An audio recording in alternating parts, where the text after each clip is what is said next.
Psychology in Seattle.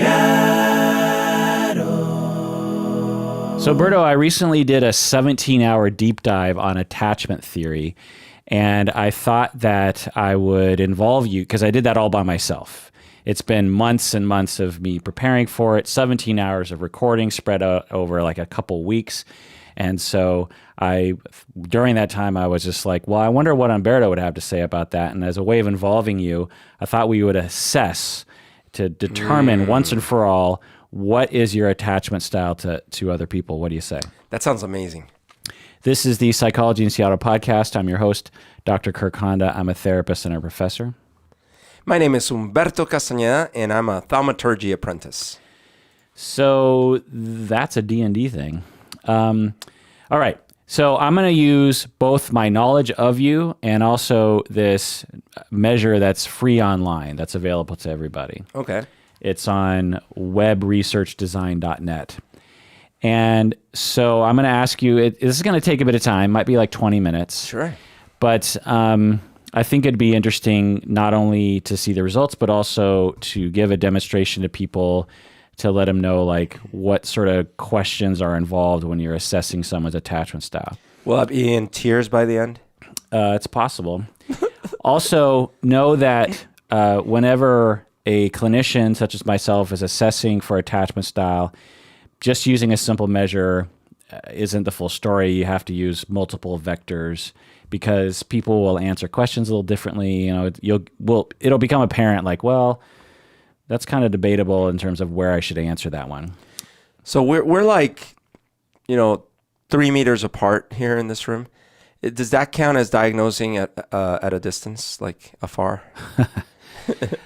So these first 5 questions I don't think are actually associated with the results, but I think that this site wants to do their own research, and so they ask you a bunch of questions about the quality of your life. So okay. Now all these questions are going to be strongly agree, disagree, somewhat disagree, neither agree nor disagree, somewhat agree, or strongly agree. Okay. So you have somewhat, strongly, and... It starts with strongly, then somewhat. No goes. So you have disagree and agree. Oh, those are the strongest ones. No. You have disagree and agree. Disagree and agree. Which is an actual answer. Right. And then you have, on either side of that, you have somewhat or strongly. So Somewhat you have somewhat agree. So I could say I agree, or I could say I somewhat agree, or I could say I strongly agree. Another way to think about it is there's 7 options, with 7 meaning strongly agree and 1 meaning strongly disagree. Sure. Depending on how you want to look at it. So in most ways my life is close to my ideal. Agree or disagree? In most ways? In most ways, my life is close to my ideal. Somewhat disagree. The conditions of my life are excellent. Yeah, somewhat. I agree. I am satisfied with my life. I agree. So far, I have gotten the important things I want in life. I somewhat agree. If I could live my life over, I would change almost nothing. I strongly disagree. Okay. With an asterisk. Now we're into any comments on those questions, by the way? On the last one specifically. Like what? Well, we've talked about this before, how in my 20s, I was always dreaming that I could go back in time and redo stuff. Like always, like obsessively. I would literally stay up in bed, not going to sleep, dreaming about waking up at some specific time in the past and then redoing and changing a whole bunch of stuff. Like what? Like I was like, all right, if I could just go back to the first day of high school, oh my gosh, I would be so organized, and I would start actually taking this other class, and I would do all my homework, and I would also, like, it was just like, I would start making these plans for how I would opt, and instead of like making plans for like how I'll have a better day the next day, like, okay, how could I have a better day tomorrow? What could I do to organize myself better tomorrow? It was like, okay, I'm going to redo my life and it's going to be so much better. And I'm going to, and so that would happen a lot. Yeah, it's sort of funny. Sometimes I'll do the same and it's like, well, God, if I could go back in time, I would learn this other skill Yeah. so that today I would know the skill. But it's like, well, why not just start learning it now? Right. What's happened though is mostly in my 30s, stuff started happening in my life that I really appreciated. And so then I'm like, wait a minute. Now, if I ever went back, I could never recreate the same set of variables, so I'd be screwed. Right. All right. So there's about 36 questions here about attachment. Please read each of the following statements and rate the extent to which you believe each statement best describes your feelings about close relationships in general. Ooh, okay. So think about all the close relationships you've ever had. So we're Okay. talking, partners, family, close friends, that Hamsters, that kind of thing. Yeah. All right. I worry that I won't measure up to people. Agree or disagree? Is this like how I'm consciously aware of it, or like things that I've processed due to therapy and stuff like that? The truest way of answering, which is Okay. Unconscious feelings absolutely are included in that Okay. And the question is, I worry that I won't measure up. to people. Yeah, I somewhat agree. I am nervous when partners get too close to me. When partners get physically close, No, emotionally close. Disagree. Okay. I often worry that my partner will not want to stay with me. Disagree. I'm afraid that I will lose my partner's love. Yeah, disagree. Well, somewhat disagree. My partner only seems to notice me when I'm angry. Strongly disagree. I find it difficult to allow myself to depend on romantic partners. Disagree. I find it relatively easy to get close to my partner. Strongly agree. Well, agree. I feel comfortable depending on romantic partners. Strongly agree. I find my partners don't want to get as close as I would like. Somewhat disagree. Sometimes romantic partners change their feelings about me for no apparent reason. Disagree. I usually discuss my problems and concerns with my partner. Agree. It's easy for me to be affectionate with my partner. Agree. My desire to be very close sometimes scares people away. Oh, that was true when I was younger, so I guess somewhat agree. When I show my feelings for romantic partners, I'm afraid that they will not feel the same about me. Somewhat agree. I often wish that my partner's feelings for me were as strong as my feelings for him or her. There's a neutral, right? Neither agree nor disagree. Neither agree. I'll say somewhat disagree. When my partner is out of sight, I worry that he or she might become interested in someone else. Disagree. I rarely worry about my partner leaving me. Somewhat disagree. I feel comfortable sharing my private thoughts and feelings with my partner. Strongly agree. I am very comfortable being close to romantic partners. Strongly agree. I prefer not to be close to romantic partners. Strongly disagree. It makes me mad that I don't get the affection and support I need from my partner. Okay, so this is one of those where in my past, that would have been a strongly agree. And, I think if I averaged it out, it'd probably be a somewhat agree. Okay. I don't feel comfortable opening up to romantic partners. Strongly disagree. I do not often worry about being abandoned. Do not often. Agree. My partner really understands me and my needs. Somewhat agree. It's not difficult for me to get close to my partner. Agree. My romantic partner makes me doubt myself. Disagree. I worry that my romantic partners won't care about me as much as I care about them. Somewhat disagree. I find it easy to depend on romantic partners. Agree. I prefer not to show a partner how I feel deep down. Strongly disagree. I often worry that my partner doesn't really love me. Disagree. It helps to turn to my romantic partner in times of need. Agree. I worry a lot about my relationships. My relationships. Somewhat agree. I talk things over with my partner. Agree. I'm afraid that once a romantic partner gets to know me, he or she won't like who I really am. Strongly disagree. I get uncomfortable. Or, sorry, and or if they really feel that way, then they were never meant to be. I get uncomfortable when a romantic partner wants to be very close emotionally. No, disagree. I tell my partner just about everything. Strongly agree. All right, let's see how you scored here. So I'll give you the axes, and you can tell me where you think you are at. Okay. So there's two axes. You have one axis, which is low avoidance. So in terms of how much you avoid closeness to other people. Okay. When we're young, we have to deal, you dealt with attachment injuries growing up. Your mom left you. Right. Your dad also left you for a time. Yep. You were separated from your family in Colombia. Then you got to know some people in New York and you were separated from them. And then when you were 15, you got separated from everyone in Bogota. And you had a lot of attachment disruptions. Right.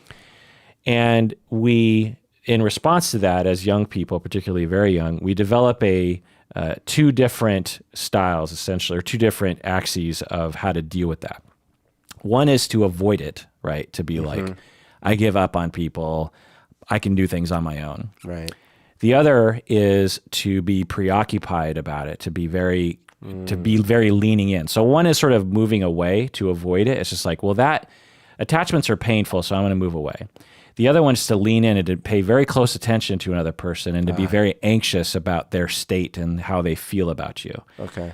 And so in terms of the avoidance, were you high avoidance or low avoidance? Okay. In terms of avoidance, I feel like I'm probably low avoidance. Okay.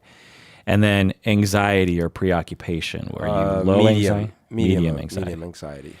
Yeah. That's pretty close to how you ended up on this test.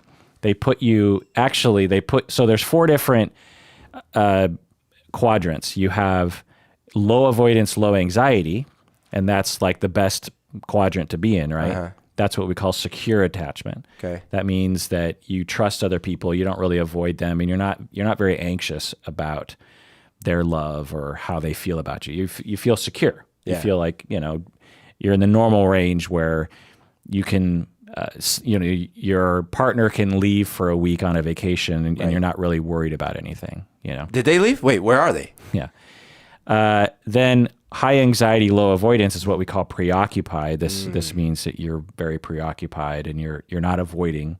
So you're actually close to that quadrant. You might have been more like that maybe when you were younger. I don't know. Oh, if I had answered this in my early 20s, like especially, or like when I was 19 or 20, 21, the anxiety meter would have been off the charts. Okay. Like my college girlfriend, I was just a terrible boyfriend, man. I was just so preoccupied and attached, and just like, ugh. I give myself goosebumps.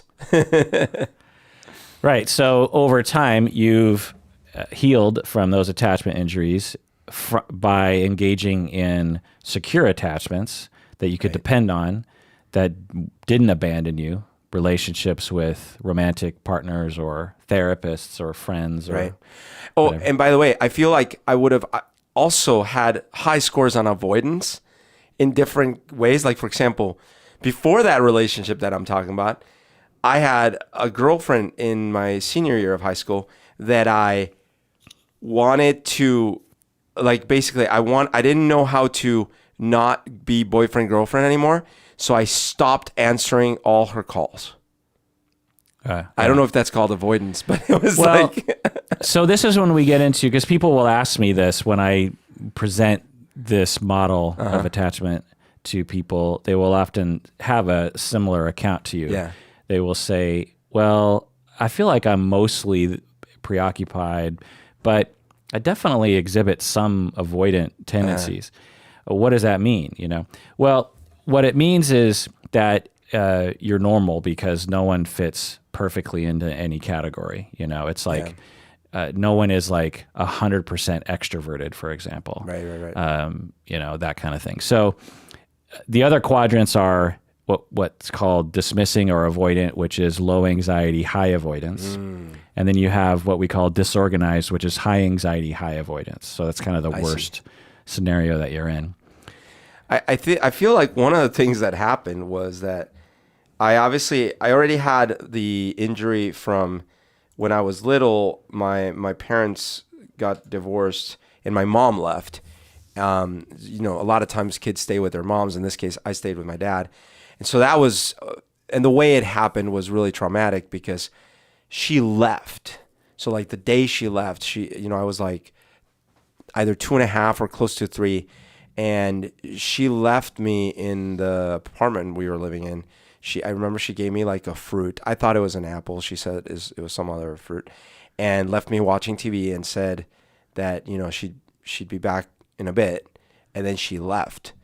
And when my dad got home, he's like, "Where's your mom?" I'm like, I don't know.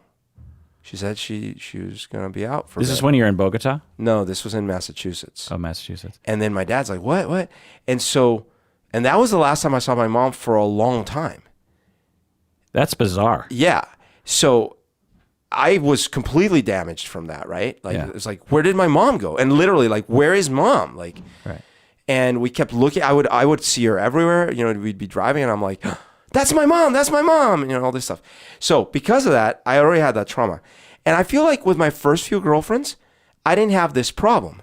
Like I wasn't jealous. I didn't really feel, that kind of stuff. So if you had asked me these questions, I probably wouldn't have felt like I was.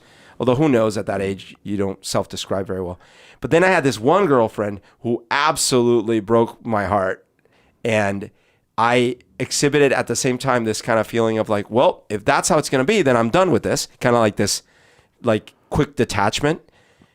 But it must have damaged me or re-traumatized me because then not my very next girlfriend, but the girlfriend after that is the one where I got super like possessive and weird about, Right. So let me ask you, when you were young, 2, 3, 4, 5, you said some elements of what we call separation anxiety, which makes sense. Right. Which is that you would see your mom in places and be very preoccupied with, Right. Where is my mom? Is that my mom? When is she coming back? All those kinds of things. Like, where is she? Why is she not here? Was that on your mind a lot? Yeah, when you like were... it didn't make sense. Like it just, like I can feel the feeling now of, I don't get it. Like, please someone explain it. And then, I'm sure my dad would say stuff like, well, I don't, whatever an adult would make up, right? Like sometimes adults, nothing made sense to me. Nothing made sense to me. Just curious, how long was it until your dad figured out what happened? Because at first he's like, was she killed? Right. It was, I feel like she called him, but so he knew she had left, but I mean, it's really confusing. I do know that it was at least a few days of confusion. And then I know that at some point he ran into her and who eventually became my stepdad, who was his friend at the time, randomly on some bridge or something.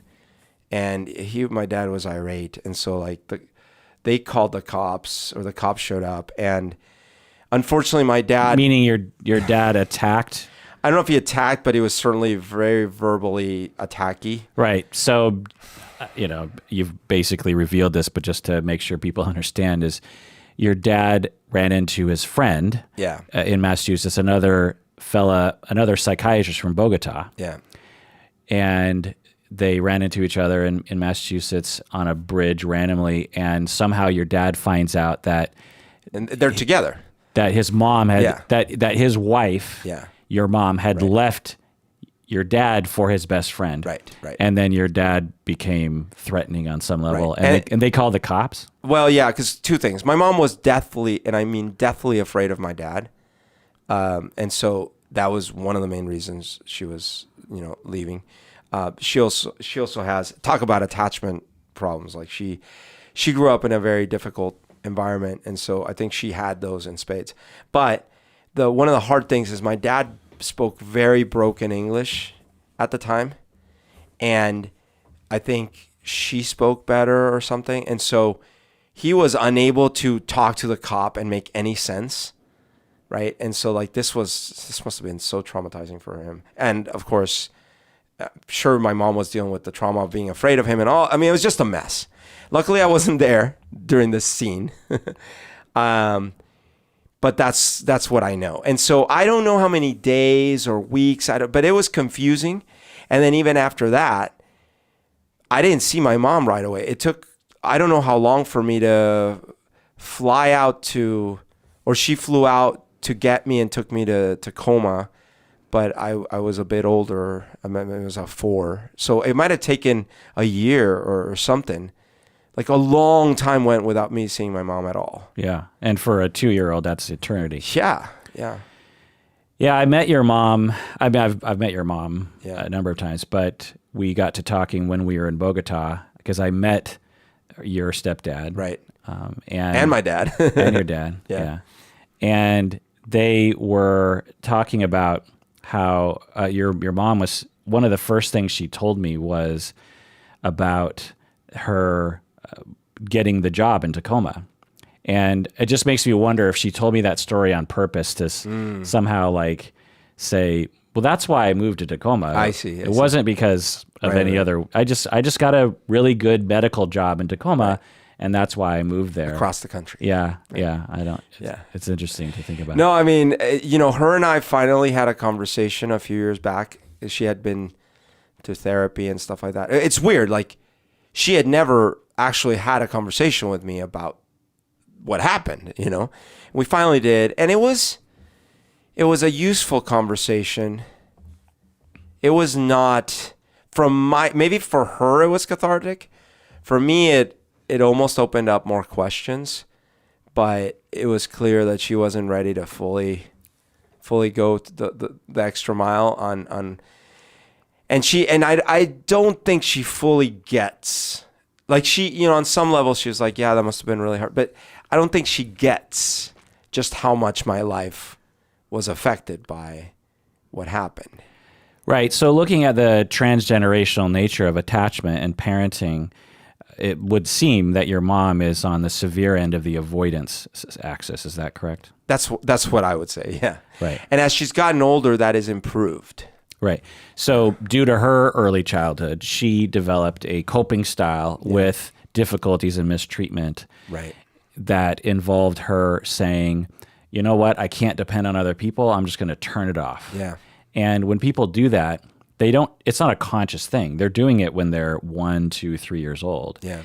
And certain neurological processes get developed, such as just not paying attention to other people. You don't really notice what's happening in the world. Your emotions shut down, even though you cut off yourself to your emotions, and therefore you cut off yourself from the ability to empathize. Yeah. It's possible that, Donald Trump actually has this condition. So the avoidant people tend to be more narcissistic. The preoccupied people tend to be more borderline and histrionic and dependent, passive aggressive. And so you would say that.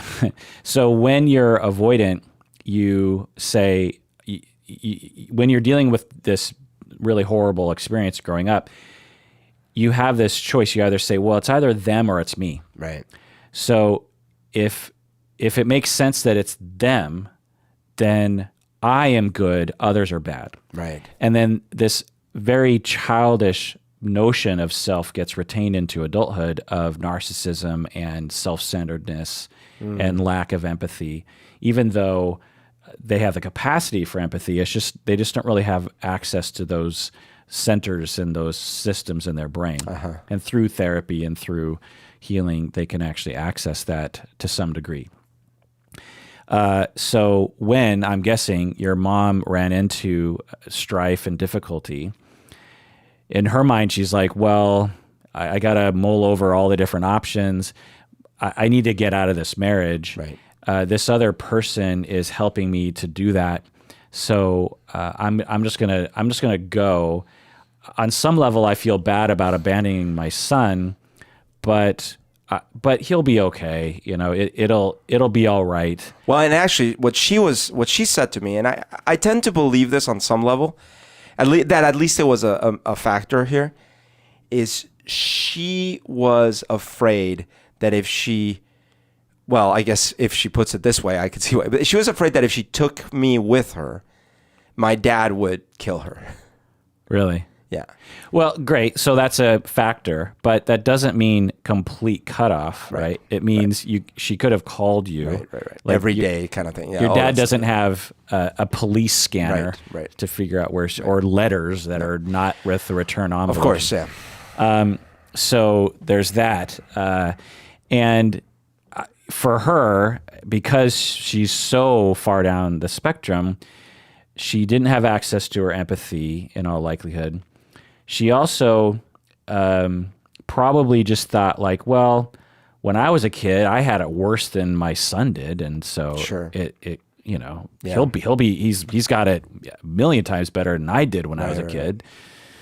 And also, when you're narcissistic, because that's what happens when you're on the end of the spectrum of avoidant, you're just really, really focused on your own needs. Yeah. Whereas for you, when you grew up, the style of coping that you had early in life, which makes total sense, is to become anxious and outside focused, of just like, you know, do other people love me? Are they going to leave me? What's going to happen? And so when you started to date people in your adolescence, at first it was probably not super affecting to you. So to fill in the gaps between, 2 and 15 or something, your dad was there for the most part. And so were my grandparents and my uncles and my aunts, and everyone loved me. In Bogota. Yeah. So that was a very protective factor to your developing sense of others and yourself, and didn't obviously completely correct for the damage and the attachment injuries earlier, but definitely helped. And not only did it help, but it also hurt, because I was an only child in a house with two doting, a grandma and her sister. I didn't really have to lift many fingers. And my dad told me constantly how much of a genius I was, right? And how amazing I was. So that helped me, of course, because then I actually started being self-confident, right? Like, okay, then I guess I'm pretty cool. And then when bad stuff would happen, or when at school, I would feel like, okay, I'm not part of that clique or this and that, it wouldn't affect me that badly. And now I would obsess about it, probably, but I wouldn't get depressed or something, because I'm like, well, maybe it's their problem because I'm pretty cool, right? Without so many words, that was sort of the mental process. The downside is I didn't realize that in certain contexts, I could come across, especially as I got older, as very arrogant. So, I didn't know this, but sometimes when I would meet some people, I remember in college, this happened to me a bit. And when I was first starting to work and things, I would meet some people and I thought I had made a good impression. And then I would hear from someone like, yeah, he thought you were super stuck up or arrogant or something. Was that a defense, or was it believed? No, I'm sure it was, because, here's one example, right? So at the time I had an internship at this company that was, I was pretty proud of it, right? But this person that I meet, they're like, oh, where do you work? And I didn't really want to say, because I didn't want to sound like I was bragging. So I kind of was vague about it. And then he's like, oh, okay. And then it finally came out and he's like, oh, my mom works there or whatever, right? So later he told my friend, he's like, yeah, what's the deal with your buddy? I asked him where he works and he's like hemming and hawing. He's like, it's some big deal or something, he took it as me wanting to brag about it, but humble brag and instead for some weird reason, I'm like, well, I shouldn't tell him where I work because that would sound like I'm bragging. So it's this weird combination of I'm sort of bragging, but I'm not bragging, but I don't want to brag. And the net effect was I came across as this arrogant person. And I was like, what? No, I was trying to not sound arrogant. Well, you definitely come across as arrogant. You're better now, but you definitely come across that way to people in social circles. I don't think because well, let's take a break and when we get back, I'll actually chime in with my own experience of you. What do you say, Berto? Let's do it.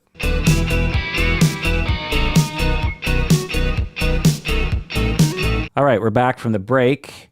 What would an arrogant young Berto say to the audience to get them to become patrons?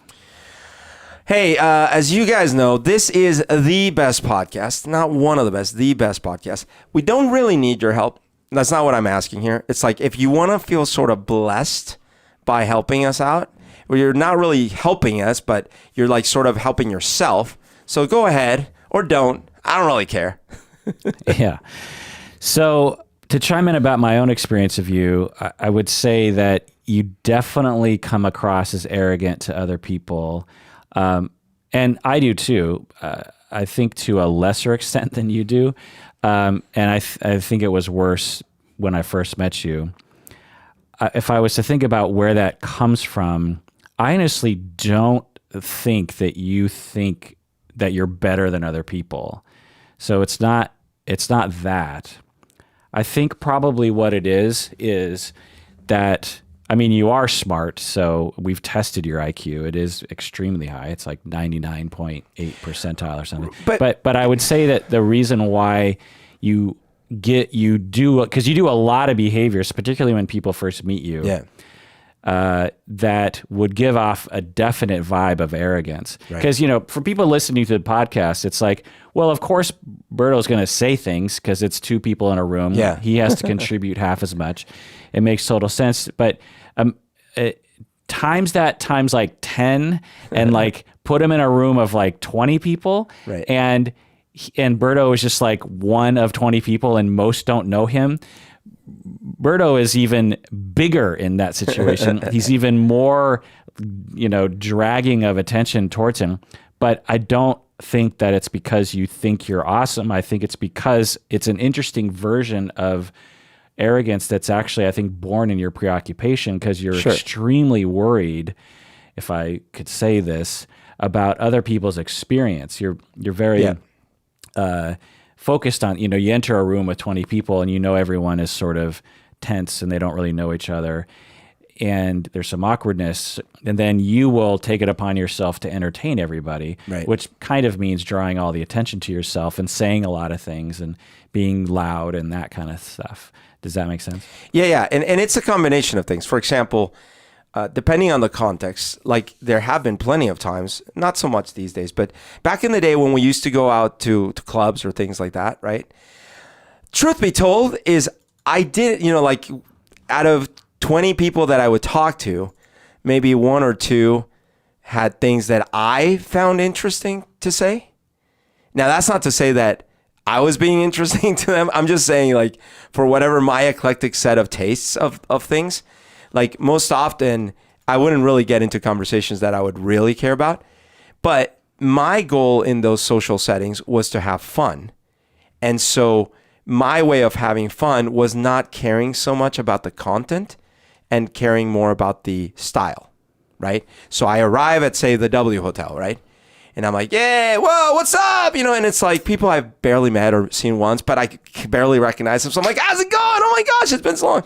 Like if I was being completely honest and truthful, I walk in and be like, oh yeah, well, I mean, we've met. We shouldn't even say hi to each other. I mean, come on, like, but that's not fun, right? So since I'm trying to make it fun for myself, right, I'm amping it up to 11 and not actually caring, for better or mostly worse, what people might feel about me amping it up to 11. And what ends up happening is, and it's a weird thing, it's sort of a self-selecting mechanism because I call the herd, and out of like 100 people, one or two are into the Berto style. And that's okay because we end up getting along. What I'm not aware of, though, is that like the other 98 were like, oh, what's wrong with that dude?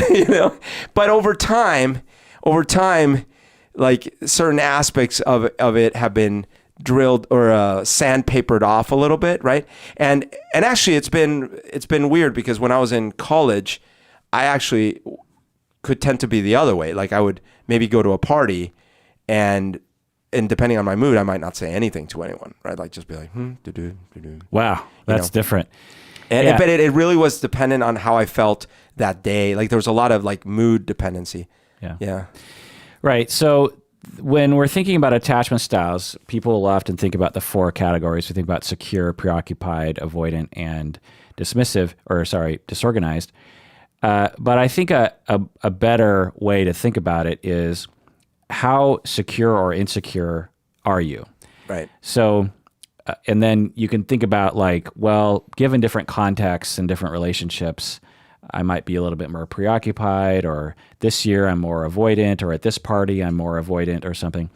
So, which makes total sense that given your early attachment injuries, but given your later attachment security with all the people in Bogota, you were probably at like this, say the 50% mark. Yeah. Where you had some secure elements, but you also had, half of insecure elements, meaning that you would worry that you're going to lose people.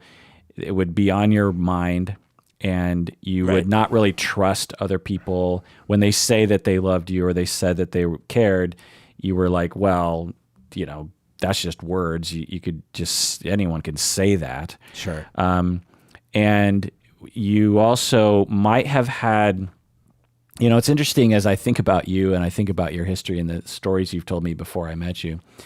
I think you also might have developed or retained a sort of childish version, as we all do, but particularly given to you, your attachment injuries. You retained a certain childish notion of what romantic relationships are supposed to be like. Oh, right. And they're sort of one directional, I like this, when you're 2, you like, I love my mommy. Right. I don't really care how she feels about me. Right. I love my mommy, and so mommy's going to take care of me. Right. I feel like the stories you tell me about when you were 18, 20, 22 have a certain element of that. Sure. Do you think that's true? Oh, yeah. Oh, I mean, to the extreme. So, for example, I absolutely, and I think this isn't uncommon, but I absolutely had this, say anything movie, say anything kind of picture in my head of what you're supposed to do to kind of win someone romantically. And like in my mind, in high school, I was thinking, okay, let's see, I'm looking around. Should I ask someone out on a date? And in my mind, the answer was always, well, no, because I mean, as you know from movies, if you do want to actually date someone, you're going to have to put in a lot of work. Like you got to like build this whole montage, and you're going to have to win her over with these dramatic gestures. So, when the time is right and the person is right, sure, go ahead and do that. But for now, well, no, I mean, that's a lot of effort, right? That was in my mind.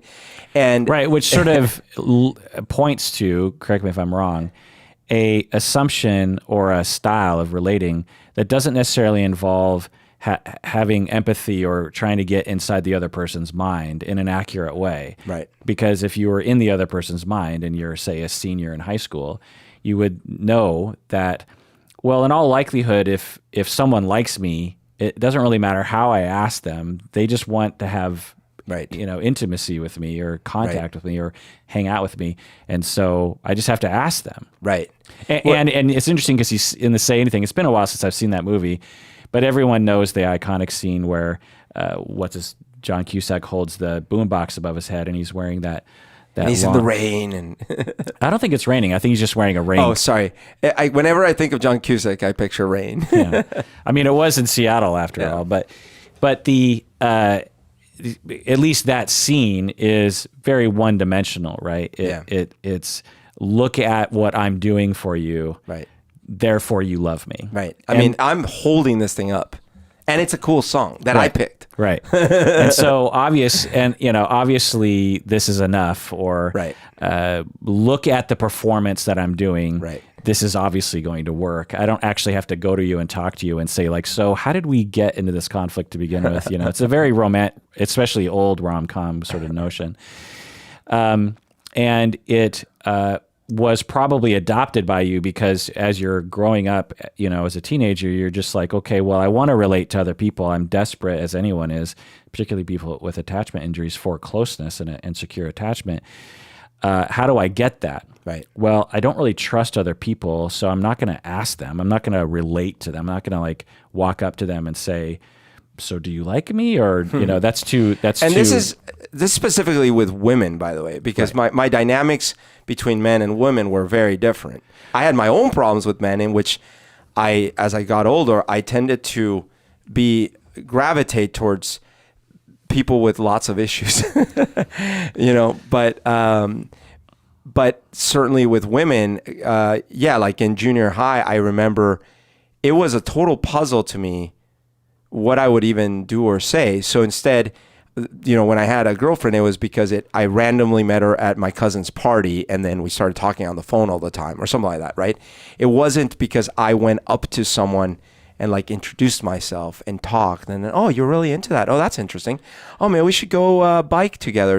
That never happened. That was not a thing. Interesting. And then by the time you actually handed your heart over to somebody, right, then it was very intense for you in a way that is indicative of really teenage life, but also of attachment insecurity, which my hypothesis is everyone has some degree of attachment insecurity emerging and retained throughout life. So there's no way you're like 100% secure. Dude, it's actually the worst possible thing because the way it started was not at all attachment insecure in that this was a gal that was 1 year older than me. And I mean, I had a crush on her from when I first met her, and I tutored her in geometry. And her and I, our tutoring sessions quickly devolved into massage sessions. And we would always talk. But most of our conversation topics, or not most, a lot of times, she would be talking to me about her boyfriends. And her boyfriends, she had all these adult boyfriends, in their 20s. So, and one of them was like pretty wealthy because he was like the son of some Middle Eastern sheik or something like this. All these things, right? And so I never thought I had any chance with her, but I was always had a crush. And then my junior year, which was her senior year, when springtime rolled around, one day I was feeling particularly emboldened. So I just walked up to her and I said, hey, do you want to go to the underground on Friday to go dancing? And she's like, and she literally said, I thought you would never ask. And I was like, what? And I'm like, okay. So that was our date. And then we got along great immediately because we already knew each other. We were already friends. We got along great. And she became totally obsessed with me in what I thought was a great way because she would write all these love notes every day. And she was always telling me how amazing and awesome I was. And I was like, oh, that's great. And then I would see like a lot of guys would flirt with her, and especially a lot of these like jocks and stuff like that. And I didn't care because like I actually felt secure. But then she literally like she invited me to her prom. And I was like, great. And I got a tux and everything. And like the day before or 2 days before, like right before, she says, I am so sorry. I had forgotten I had asked my cousin months ago. And I was like, okay, wait, what? My cousin, which cousin? My cousin Steve. I'm like, wait, Steve as in the 29-year-old piano playing Steve that you've dated? No, that's my cousin. And I'm like, wait, what? And I'm like, I already got a tux and everything. She's like, I'm so sorry. And I'm like, okay. So I was like internally devastated, but I switched into that mode where I was like, oh, well, fine. Well, then screw you kind of thing, right? So then I didn't go to the prom. And then Monday rolls around and I'm like, we're in the bus. And I'm like, so how was the prom?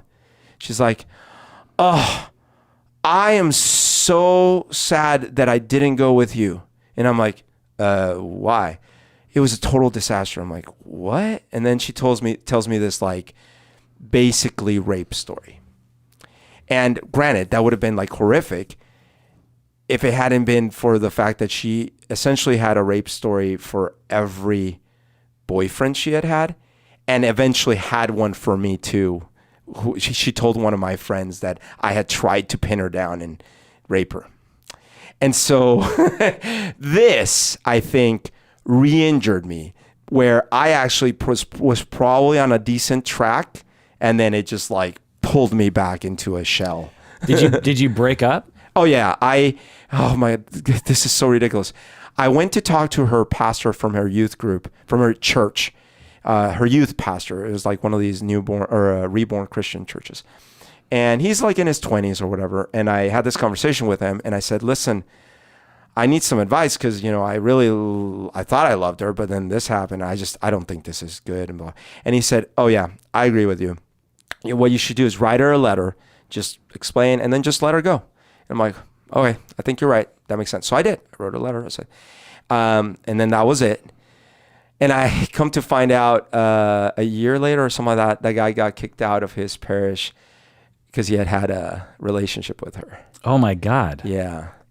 That there was a lot of chaos. I don't know what happened to her, what kind of trauma, what was the deal.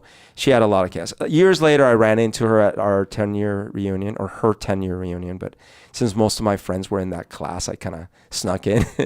And we sort of made peace with it. I mean, I was never actually, I should have been, I guess, but I was never actually mad at her. I was just heartbroken, and I really missed her for a couple of years. I thought about her a lot and stuff like this. Wow, a couple of years. You know, like sporadically, I'd be like, oh man, Krista. You know, because she was like my first real love, right? Or what I thought it was anyways. So at the 10-year reunion, we talked, and she had a pretty rough go at it. Like she had a abusive relationship and two kids, and then divorced, and you know. Yeah. So I was like, okay, I just felt bad that happened to her, and then I was fine. But at the time, I really feel that re-injured me, and I didn't know it, right? But I felt like I was actually pretty secure. Here was like this gorgeous girl, you know, and I didn't even feel threatened by, and then all of a sudden I had a right to feel threatened, it turns out, because she like totally screws me over.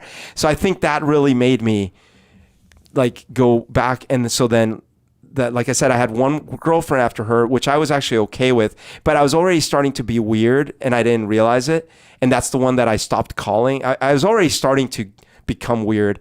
And then my very next girlfriend, that's the one where I became like this controlling, paranoid, jealous freak. Which is a preoccupied thing to do. Yes. Very anxious. Yes. And particularly if you're a male, but women can do this too, your solutions are, you can either be, if you're preoccupied, you can either be controlling, abusive, and aggressive and intimidating, meaning like, who are you talking to? What are you doing? What were you doing all day? How come you're thinking different thoughts than me? How dare you think different thoughts than me? Yep. The other tact is to become to give off a vibe that you're hurting a lot. So you are sad, or you're very hurt that the other person didn't call you enough. Oh, I see.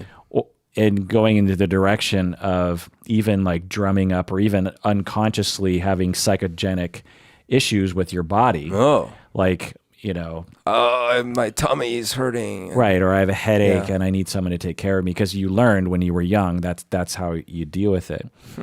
I mean, correct me if I'm wrong, but your dad was controlling of your mom, is that right? That's as far as I can gather it. Yeah. So before you can remember, right, you absorbed I saw that style. So it seems like your mom was extremely avoidant and your dad might have been very preoccupied. Right. Which is a pursuer distancer kind of thing. And so when you were particularly upset, you kicked into that old learned preoccupied behavior and that way of attaching. And the story that you told is actually pretty common. So, Freud called it the latency period, where not a lot happens. There's this period of neuronal development or life circumstances where you're 5 to 15, and you're basically, unless something really weird happens, you're basically fine, especially in your circumstance since you had your family. And then you engage in a relationship, and it's interesting to think about if it was a different sort of person and they had let you down easy. Right. or you had broken up with that person. Yeah. If you had had that next relationship, you would have been less controlling. It's interesting to wonder about that. And because you can absolutely be attachment injured later. But here's a hypothesis. There's no way to know. Is that you retain that attachment insecurity from your childhood. It was sort of in the background because it hadn't really been poked at yet. Yep. You hadn't had any severe abandonment issues up to that point. And then you met someone and you really liked them and they sort of sucked you in. Right. The other thing is you might have actually been attracted to each other because you had similar issues that sort of matched up. Yep. She obviously has some kind of issue with attachment that she would so readily abandon you in such and lie about it the whole time, which is very particular, meaning that she must have been lied to and abandoned and that kind of thing, abused, obviously. And so you might have actually sniffed her out and been attracted to her because of that. She might have sniffed you out because you had similar abandonment issues. We tend to reenact these relationships compulsively. Freud called it the repetition compulsion. And so it was potentially a ticking time bomb that was just waiting to go off. It's like you're sniffing around for someone with a similar abandonment issue, and you meet them, and consciously you're like, "Oh, this is going great." Right. But there probably were signs, if you could go back in time, of just like, well, if I look at the bigger picture here, she seems to be not quite sincere, because I heard from another person that she was this way with this other guy last month. So how does that make any sense? And then you get attachment injured, and it's very devastating to you, and it's very hurtful. And it's to some extent, and a lot of people go through this when they're teenagers, it's almost, it can be just as bad in terms of the attachment injury, because when we're entering those teenage years, we're thinking about the next phase of our life. We're thinking about like, okay, it's time to have a long-term relationship. It's time to maybe get married eventually. It's time to build a family. And you start thinking, okay, well, I need to meet someone that I love and that we can get along with. And I wonder what I have to offer. Am I attractive? Do people like me? I don't really know. And then you meet someone, and it's like, I guess I am attractive. I guess I am lovable. Right. Because you've never had that kind of relationship before. You've had family and you've had parents and stuff, but friends, but you've never had like an intense long-term romance. It's your very first kind of foray into it. Yeah, real. And then to have that person just completely drop you like a sack of potatoes on the side of the road, you're just like, whoa, I guess I'm not that lovable. Right. I guess I can't really depend on my personality or my natural sense of worth. I have to actually be hyper vigilant about the other person. And this is when your preoccupied nature emerged. And in your next relationship, you were extremely focused and scared. But you weren't saying that. You weren't like, honey, I'm very afraid that you're going to cheat on me. That's why I'm so upset all the time. It was just the behavior. Well, and actually, now that I think about it, it's because the girlfriend I had right after that one, it was definitely what one might call a rebound, right? But the way it started was, I thought, great, because what it was is we were playing volleyball at our church, and some kids were there visiting from a different church out in Chehalis or something, like far, right? And I'm sitting there playing, and I look over, and I see a couple girls, and they're both kind of cute in their own way, and one of them is this blonde. And I'm like, oh, this is pretty cool. And then I'm playing, and at the time I played quite a bit of volleyball, so I start playing and I did pretty well, so I was like showing off a little bit. And so like Top Gun? Yeah, not quite, but yeah. And I start like kind of saying my little funny retorts and things like that, and I start getting a vibe like, okay. I think I'm striking some chords here. And so, I think I got the blonde's number, and we the two of them, and then me and another friend, we did something. And then essentially it was pretty obvious that the blonde was into me, and then I was into her. And so we started dating. She lived far, so that was a little bit of a problem. But at first, the first few like weeks or whatever, this was during the summer, right after, I forget. Oh, but right after my junior year, the summer right after my junior year. And it was great. You know, we'd go over there, visit them. We'd go to Seattle sometimes. It was really fun. But then something started happening where I started becoming a narcissistic dick. Where, for example, I took her to Wild Waves.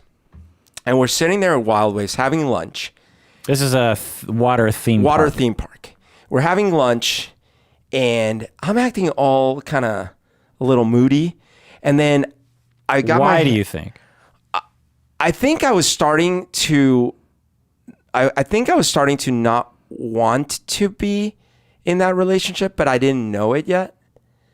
And so my tactic started to be avoidance. Why do you think you didn't want to be in the relationship? Well, I have probably a couple reasons. One of them is ridiculous, but so she lived in cow country, and every time I went to visit her, I know this is so stupid.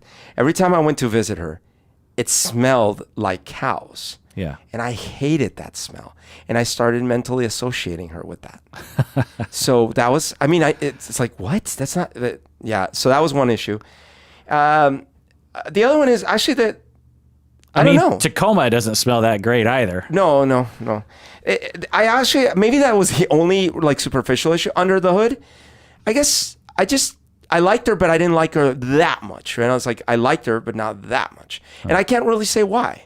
I mean, maybe chemistry wasn't there. Yeah. But I was just wondering if there was like some kind of issue with your empathy and connectivity. Yes. Yeah, I'm sure there was.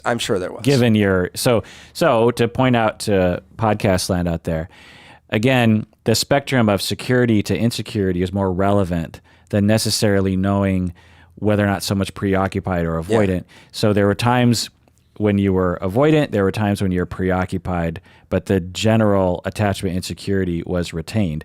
If you were more attachment insecure, you would have had more difficulties. Yes. You might have actually had difficulties relating to people in general. Right. And so you were secure enough to have kind of a typical teenage life. Yeah. But insecure enough that in a future relationship, you developed an abnormal sense of control of another person. Yeah. And so in this one, I really was not nice. Like all the problems were on my end. Well, actually, so to look at it through that attachment lens, so let's just go with that you just didn't have chemistry and you were just like, yeah, I think I'm done with this. And the need is space. Yeah. The need is to tell her, I don't want to go out with you anymore. But because of attachment insecurity and immaturity, which are related concepts, instead of just saying that to her, there was an anxiety about being honest about such a thing, which is vulnerable. To say, I'm really sorry, I'm just not, you're opening yourself up to being attacked. You're opening yourself up to being rejected too, right? Because, she could be like, well, I didn't really like you either or something. Right. You're revealing emotions kind of a thing, and that can be just generally scary for people. And ironically, I didn't want to be a jerk. Right. And so with all those pressures to suppress and avoid those vulnerabilities, the only solution was, well, I need to get her to break up with me. Yeah. Or at the very least, I want to tell her like I don't really want to be with her. But I don't really have any way of doing that functionally because I'm so afraid of vulnerability. I'm afraid of my emotions. I'm afraid of being real. I'm afraid of getting hurt again. Right. So I just kind of feel, but that's all subconscious. The conscious mind is just like, I don't know. I'm just kind of annoyed with her right now. She's just kind of bugging me. Yeah. That kind of thing. And then you push her away. It's sort of and then what did she do? Did she end up leaving you? No, this is so terrible. So, first of all, I started doing things that are just such asshole moves. Like I said, we were at Wild Waves and I'm sitting there and I'm like, I look over and I see a girl that looks pretty and I'm like, hey, is that girl looking at me? She's like, yeah, maybe. Why? I'm like, oh, I don't know. Like, why do you think she's looking at me? She's like, I don't know, because you have nice hair. Yeesh. And I'm like, oh, okay. Like ridiculous behavior. I started doing shit like that. Well, right? What were you thinking when you were doing that? I don't know. I was trying to validate myself or something. I guess. Yeah. And then And then the worst, I stopped answering the phone when she called. Oh, I think you talked about this. You ghosted her. I ghosted her. Yeah. And then I saw her a year later or 2 years later. Oh, you never even talked to her? No, never again. How long did you go out Not with her? never again. I didn't. How long did you go out with her? We were going the whole summer. It was like 3 months or something. Wow. And God. And she. So this is before your junior year or before my senior year. God damn, dude. I know. God damn. I know. And then I ran into her like a year later or maybe 2 years later, and she had gotten married, very young. I mean, that's a whole separate issue. But she had gotten married, and she told me how happy she was, and I did apologize, but man, not enough. Like, well, you weren't old enough. oh man, I regret it to this day. It's one of my biggest regrets. Like it's not that I wouldn't have broken up with her. It's just how I did it was like the worst. Well, to let you off the hook a little bit, your mom completely ghosted you. Ghosted me, yeah. And that was a learned, modeled for you behavior. Yeah. Also, you, because of your attachment insecurity, didn't really trust anybody with your vulnerability, and to reach out to her it's a vulnerable move. It's easier. You know you're not going to get hurt if you don't answer her phone call. Yeah. You know, it seems weird, but breaking up with someone is an extremely vulnerable thing to do. And when you struggle with vulnerability, you will actually avoid abandoning another person because you don't want to be vulnerable, which seems weird, right? Because it seems like if you're trying to avoid vulnerability, you would get out of a relationship. Yeah. But it's actually really scary to go someone and say, I'm sorry, I actually don't want to be with you. Amy, if you're out there, I am so sorry. I could never say sorry enough. I don't expect you to ever forgive me. It's just crazy. Does she listen to the podcast? No, I have no idea. Like I never saw after that. Unfortunately, like I think she wanted me to know that her life was better. Yeah. And I was happy to take the L that time. I'm like, I already at that time, even though I was still not mature enough, I already felt terrible about it. Yeah. And also get an air freshener. That's right. So what can we say in conclusion about your attachment style? Did you learn anything today, Berto? Yeah, actually I did. I mean, something that makes me personally happy is that I can definitely tell how much my questions, the way I answered, is different than what it would have been 10 years ago, 20 years ago, 30 years ago, right? And that's great because it means that I haven't been stuck in time, right? So that's good. The flip side is, yeah, there's a lot of these things that, especially as we were talking just now and you were pointing out things like, yeah, I always thought of, I didn't call her because I didn't want to hurt her. And then you're pointing out like, yeah, actually you might have been afraid of your pain and not dealing with your pain, that kind of thing. It's a lot of interesting angles that one does not understand or consider when you're growing up and when you're dealing with these things. And imagine if I had been able to talk to someone in high school about all of these things. Imagine the tools I would have. I'm not saying, like people don't listen all the time, but I would have at least saved myself like a decade of stupid. No, I've been there with my clients when I'm treating, especially like 17-year-olds, 16, 17, 18-year-olds, because they're more ready for this sort of discussion. I've seen it happen in my office, or what it feels like. Just 3 sessions of this sort of thing. And while we're in session, I can see these transformations very quick. You can see their gears turning. Yeah, because they're so ignorant and they're so locked in that style, and they're so unaware of their emotions and everything, which makes sense. It wasn't that long ago that they were just born for crying out loud. So that little bit of therapy when you're a teenager, I've seen people just completely change. Because like you said, it's like, imagine if I had just had one session with a therapist and they were able to point out to me this one notion that I worry about vulnerability because of what happened to me when I was younger. Right. And that's why I'm being a jerk to these other people. It's not a good thing I'm a jerk to these other people, but there's a reason why it's happening. And if I actually have compassion for myself and say, it's okay to be afraid of being vulnerable to other people, Yep. but there's not really anything to be that afraid of. Yep. And so I'm going to bite the bullet and I'm going to call that person and say, I'm sorry. I mean, totally. And the other thing I'm realizing is this was 2 years into me having moved here. I moved here when I was 15. At this point, I was probably 17. And left all my family and friends in Colombia. And I had not been back to visit. In fact, I wouldn't be back to visit till I was 21, 6 years after I moved. So I was 2 years into having, once again, all that attachment or all that support system that we were saying at least I had lost it. And I was now living with my mom who, I do love her, but at the same time, she has these problems with giving, affection and being close and stuff like that. So I think there were a lot of ingredients building up that were either re-triggering me or just bringing out those things that were probably going to come out anyways, but making them even worse. And I'm surprised I actually was not worse. Like I'm surprised it didn't even get worse than that. Well, as I said, it is a testament to the good moments that you did have growing up. Right. So, well, thanks, Humberto, for being vulnerable on the podcast with everybody. And thanks for joining us out there. Please take care of yourself and heal from your attachment injuries because you deserve it.